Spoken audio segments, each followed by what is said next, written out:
Hi, JS here.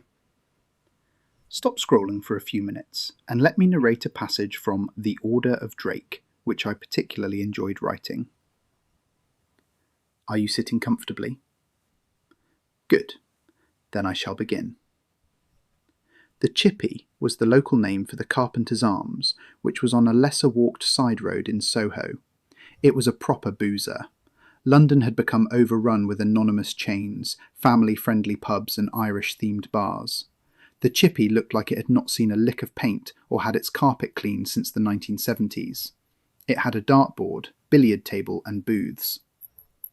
It was dark and needed the wall lighting constantly on to lift the gloom slightly during the day, and at night it felt moody and Victorian. It smelt of stale smoke and alcohol, and the shoppers and tourists that wandered that part of London would open the stained glass doors, peer into the unwelcoming interior, and decide to move on. As a result, it was a discreet place to meet, and it felt like home to Anchor, who had been drinking there since his first boss had brought him in to meet another source some years before. It was where he had first met Colin Plod Brown. The landlord suited his pub. He always wore an aged, whitish, short-sleeve shirt and a clip-on black tie, the latter being a necessity from his barkeeping days in Manchester, when he worked in some of the rougher neighbourhoods as an interim manager.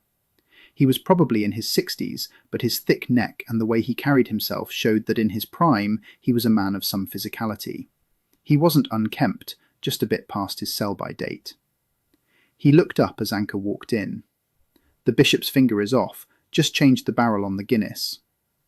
"Two of those then, Gov," ordered Anchor, as he claimed the first booth he passed by dropping his copy of the Evening Standard on the table.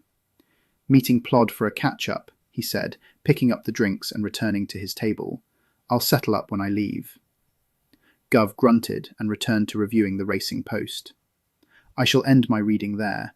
I hope you feel encouraged to buy from Amazon or read it as part of your Kindle Unlimited subscription. It's probably the cheapest 8 hours or so of entertainment without physical contact you can find. And if you really enjoy it, you can carry on with the sequel, The Draco Grimoire, which is available through the same channels. Thank you for listening. Please follow for more. Oh, and buy the bloody book, will you? I became an author so I didn't have to do all this sort of thing.